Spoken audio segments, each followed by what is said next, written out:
Radio Himalaya. कितना सुंदर कितना प्यारा उत्तराखंड हमारा, सतत विकास के लक्ष्यों को करेंगे हम पूरा, ये संकल्प है हमारा, ये संकल्प है हमारा।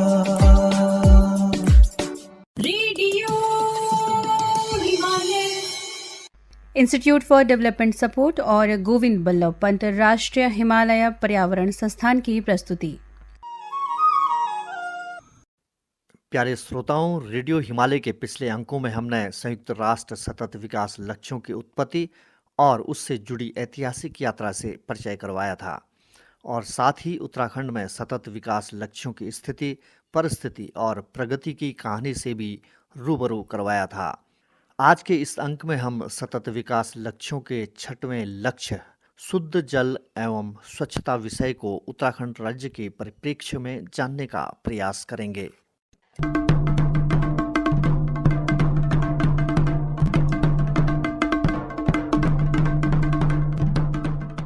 प्यारे श्रोताओं, Uttarakhand centre for public policy and good governance नियोजन विभाग उत्तराखंड राज्य ने भी सबका साथ, सबका विकास व सबका विश्वास सिद्धांत के आधार पर सतत विकास लक्ष्यों को प्राप्त करने की दिशा में अपने कदम बढ़ाए हैं। 6वां लक्ष्य शुद्ध जल एवं स्वच्छता है, यानी उत्तराखंड राज्य में सभी के लिए जल एवं स्वच्छता की उपलब्धता और सतत प्रबंधन सुनिश्चित करना है।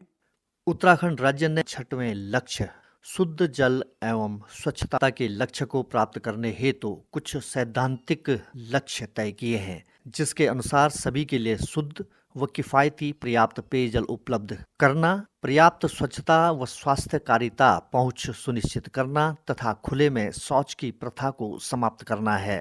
कूड़ा उन्मूलन, खतरनाक रासायनिक सामग्री के प्रवाह का न्यूनीकरण, अनुपचारित अपशिष्ट जल के अनुपात को आधा करने तथा जल का दोबारा उपयोग कर सुरक्षित जल के रूप में उपयोग करना है। जल स्रोतों में पर्याप्त वृद्धि करते हुए जल अभावग्रस्त क्षेत्रों में जल की पूर्ति करना, एकीकृत जल संसाधन प्रबंधन लागू करना, वनों, पर्वतों, नदियों, झीलों व पारंपरिक जल स्रोतों का संरक्षण व पुनरुद्धार करना, जल संचयन, अपशिष्ट जल उपचार, जल रिसाइकलिंग कर पुनः उपयोग, प्रौद्योगिकियों से जल व स्वच्छता संबंधी कार्यक्रमों का प्रचार व विस्तार करना, जल और स्वच्छता प्रबंधन सुधार हेतु स्थानीय समुदाय तथा जन सहभागिता को सुदृढ़ करना है। प्यारे श्रोताओं, Uttarakhand centre for public policy and good governance नियोजन विभाग ने इन लक्ष्यों को प्राप्त करने के लिए कुछ महत्वपूर्ण संकेतकों को तय किया है, जिससे लक्ष्य की प्रगति का आकलन किया जा सके। लक्ष्य का आकलन ग्रामीण क्षेत्रों में पर्याप्त सुरक्षित पेयजल उपयोग करने वाली जनसंख्या के प्रतिशत से आकलन किया जा रहा है। नगरीय क्षेत्रों में पर्याप्त सुरक्षित पेयजल उपयोग करने वाली जनसंख्या का प्रतिशत 40 लीटर प्रति व्यक्ति प्रतिदिन पेयजल संयोजन में शामिल ग्रामीण परिवारों का प्रतिशत, पेयजल हेतु पेयजल गुणवत्ता परीक्षण किए गए जल स्रोतों के प्रतिशत से लक्ष्य की प्रगति का आकलन किया जा रहा है। नगर क्षेत्रों के अंतर्गत पेयजल हेतु जल से संयोजित घरेलू परिवारों के प्रतिशत, प्रति लाख जनसंख्या पर जल जनित रोगों से संज्ञानित मामलों की संख्या, ग्रामीण व शहरी क्षेत्रों में निर्मित व्यक्तिगत पारिवारिक शौचालयों के अनुपात से लक्ष्य की प्रगति का आकलन किया जा रहा है। रेडियो हिमालय। तुम्हारा हाथ दे सकलो आज सतत विकास, भागीदारी बढ़ाओ अपनी, भागीदारी बढ़ाओ अपनी, कतनी होड़ निराश। रेडियो हिमालय।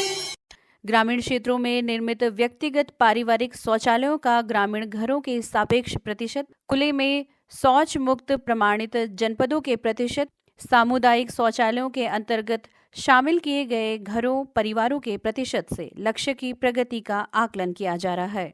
लड़कियों के लिए निर्मित पृथक शौचालय युक्त विद्यालयों के सापेक्ष अनुपात, शहरी क्षेत्र में उत्पन्न सीवेज के सापेक्ष स्थापित सीवेज ट्रीटमेंट क्षमता का अनुपात, कुल उत्पन्न सीवेजों के सापेक्ष रिसाइकलिंग सीवेज के प्रतिशत से लक्ष्य का आकलन किया जा रहा है।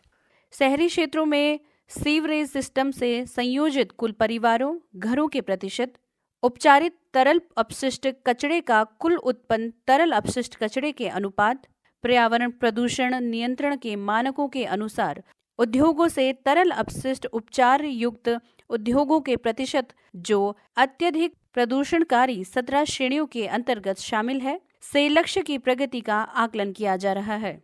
नमामि गंगे कार्यक्रम के तहत नदी प्रदूषण की रोकथाम, वार्षिक रूप से भूजल की उपलब्धता के सापेक्ष दोहन किए गए भूजल के प्रतिशत तथा जल स्रोतों के घटने के प्रतिशत से लक्ष्य की प्रगति का आकलन किया जा रहा है। प्यारे श्रोताओं, उत्तराखंड राज्य में सतत विकास के 6वें लक्ष्य यानी शुद्ध जल एवं स्वच्छता के लक्ष्य को प्राप्त करने के लिए कई केंद्र पोषित योजनाएं संचालित की जा रही हैं, जिनमें NRDWP राष्ट्रीय ग्रामीण मिशन, स्वच्छ भारत मिशन ग्रामीण एवं शहरी, राष्ट्रीय नदी संरक्षण योजना, ठोस अपशिष्ट प्रबंधन नमामि गंगे, प्रधानमंत्री कृषि सिंचाई योजना, जलागम विकास घटक, अटल नवीकरणीय एवं शहरी परिवर्तन मिशन, स्मार्ट सिटी योजना, कृत्रिम भू जल सिंचाई तथा गंगा कार्य योजना प्रमुख योजनाओं में शामिल है।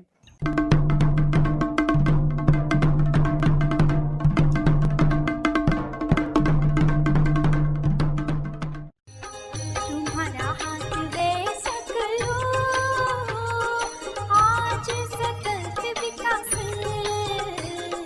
भागीदारी बढ़ाओ अपनी, भागीदारी बढ़ाओ अपनी, कतनी होड़ निराश। रेडियो हिमालय। यह रेडियो कार्यक्रम इंस्टीट्यूट फॉर डेवलपमेंट सपोर्ट और गोविंद बल्लभ पंत राष्ट्रीय हिमालय पर्यावरण संस्थान के सौजन्य से प्रस्तुत किया जा रहा है। रेडियो हिमालय, पहाड़ों की आवाज गांव से दुनिया तक, संयुक्त राष्ट्र द्वारा निर्धारित सतत विकास लक्ष्य एवं उत्तराखंड परिप्रेक्ष्य को समर्पित पाक्षिक रेडियो श्रृंखला रेडियो हिमालय। सुनना न भूलिएगा, हर महीने की 15 व 30 तारीख ठीक 6 बजे साय सिर्फ और सिर्फ 100.5 FM आकाशवाणी देहरादून पर। रेडियो हिमालय। प्यारे श्रोताओं, इसी प्रकार उत्तराखंड राज्य भी 6वें लक्ष्य यानी शुद्ध जल एवं स्वच्छता के लक्ष्य को प्राप्त करने के लिए कई योजनाओं का संचालन कर रहा है, जिनमें नगरीय सीवरेज व सीवरेज ट्रीटमेंट प्लांट, ग्रामीण जल एवं स्वच्छता योजना, अनुसूचित जाति जनजाति बाहुल्य क्षेत्र में गूल, कूप व आर्टिजन का निर्माण, पार्कों का निर्माण, ग्रामीण पेयजल योजनाओं का निर्माण, नगरीय पेयजल योजना व हैंडपंप की स्थापना जैसी योजनाओं का संचालन किया जा रहा है।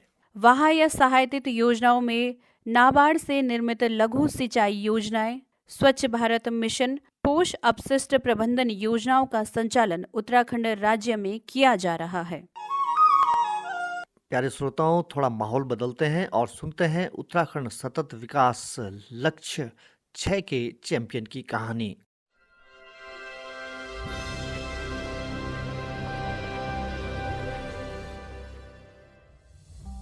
उत्तराखंड के पहाड़ी क्षेत्रों में स्वच्छ जल लोगों तक पहुंचाना एक समस्या है।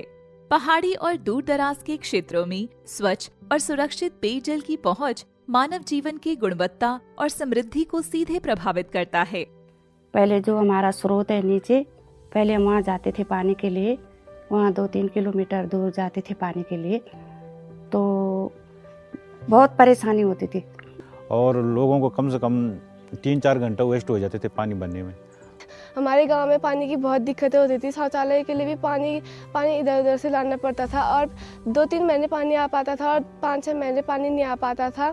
टाटा जल मिशन के तहत हिम्मतथान सोसाइटी जल और स्वच्छता कार्यक्रम को लागू करती है, जिसका उद्देश्य ग्राम स्तर पर पेयजल और पर्यावरण स्वच्छता प्रदान करने के साथ साथ सामुदायिक स्वास्थ्य में सुधार करना भी है। हम लोगों ने उनके साथ काफ़ी संवाद करा इस प्रोग्राम के तहत। लोगों की जब तक सहभागिता नहीं होगा वो बहुत मुश्किल है, तो हम लोगों ने अपने कार्यक्रम के माध्यम से उनको तकनीकी जानकारी, उनको जल संरक्षण के बारे में बताना। Himmotthan society spring fit, gravity flow, community water supply और सैनिटेशन वॉश को लागू कर रहा है। साथ ही साथ झील के पुनरुद्धार और सौर उठाव के माध्यम से समुदाय को पानी का वितरण कर रहा है। इस समुदाय परियोजना के तहत सृजित सभी संपत्तियों का प्रबंधन गांव के लोग ही कर रहे हैं। पानी आता है, पहले पानी की बहुत कमी हो जाती थी और आजकल पूरा हर टाइम पानी आता है। आया तो पहले तो शौचालय नहीं था, शौचालय भी बढ़ गए। SDG लक्ष्य 6 को आगे बढ़ाते हुए उत्तराखंड राज्य में और अधिक सूखे झरनों को फिर से जीवंत करने के लिए हिमोत्थान सोसाइटी ने जल जीवन मिशन कार्यक्रम और वन विभाग के साथ भागीदारी की है। स्टेट गवर्नमेंट के साथ अभी तक 200 से ज़्यादा गाँव में इसका पायलट कर चुके हैं, जिसको कि हम लोग आने वाले समय में स्केल अप करना चाह रहे हैं।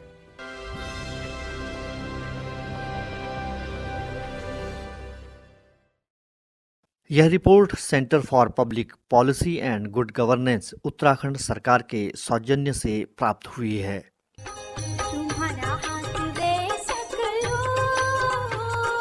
आज सतत विकास, भागीदारी बढ़ाओ अपनी,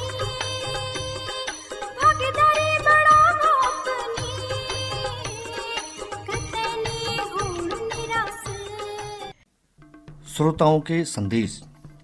प्यारे श्रोताओं, आपकी प्रतिक्रियाएं व संदेश हमें लगातार हमारे social media channel YouTube, Facebook तथा व्हाट्सएप के माध्यम से प्राप्त हो रहे हैं। आज हम कुछ संदेशों व प्रतिक्रियाओं को अपने वादे के अनुसार कार्यक्रम में शामिल कर रहे हैं। GMS रोड देहरादून से अंकित राणा लिखते हैं, रेडियो हिमालय श्रृंखला बहुत सुंदर व जानकारी परक है। बहुत बहुत शुभकामनाएं। रेडियो कार्यक्रम की ट्यून को सुनते ही मजा आ जाता है। कार्यक्रम की सामग्री उच्च स्तर की है। अंकित राणा जी, आपने हमें संदेश भेजा, इस हेतु आपका बहुत बहुत आभार। रिंग रोड जोगीवाला देहरादून से श्री मुकेश नौटियाल लिखते हैं, रेडियो हिमालय नाम ही खींचता है। कार्यक्रम बहुत मौलिक व जानकारी परक है। उत्तराखंड लोक सेवा आयोग की परीक्षा की तैयारियां करने वाले बच्चों को रेडियो हिमालय की श्रृंखलाओं को जरूर सुनना चाहिए। मुकेश नौटियाल जी, आपने हमें संदेश भेजा और अपने महत्वपूर्ण सुझावों से हमारा मार्गदर्शन किया, इस हेतु हम आपके आभारी हैं। देहरादून से दीपक नेगी और डॉक्टर योगेश धस्माना लिखते हैं, रेडियो हिमालय कार्यक्रम में हिमालय की जानकारी बहुत अच्छी लगी, बहुत सार्थक प्रभावशाली कार्यक्रम लगा। दीपक नेगी जी और डॉक्टर धस्माना जी, आपका बहुत बहुत आभार। प्यारे श्रोताओं, आपको रेडियो हिमालय का यह कार्यक्रम कैसा लगा? हमें अपनी प्रतिक्रियाओं से जरूर अवगत करवाएं। संयुक्त राष्ट्र सतत विकास लक्ष्यों एवं उत्तराखंड परिप्रेक्ष्य के विषय को लेकर आप अपनी मौलिक कविताएं, स्लोगन, लेख, कहानी, नाटक या विचार हमें ईमेल और व्हाट्सएप के माध्यम से भेज सकते हैं। आपकी बेहतरीन रचनाओं को पुरस्कृत भी किया जाएगा। आप हमें अपनी प्रतिक्रियाएं और रचनाएं radiohimalay@gmail.com और व्हाट्सएप नंबर 8979037576 पर भेज सकते हैं। रेडियो कार्यक्रम की सह लेखक और समन्वयक थी दीपा। शोध लेखक और निर्देशक थे Jayprakash Panwar JP। Media partner Channel Mountain और आकाशवाणी देहरादून। प्रस्तुति इंस्टीट्यूट फॉर डेवलपमेंट सपोर्ट और गोविंद बल्लभ पंत राष्ट्रीय हिमालय पर्यावरण संस्थान, अल्मोड़ा, उत्तराखंड। प्यारे श्रोताओं, रेडियो हिमालय का आज का अंक अब यहीं पर समाप्त होता है। मुझे यानी आशना कंडियाल और जयप्रकाश पंवार JP को आज्ञा दें। नमस्कार।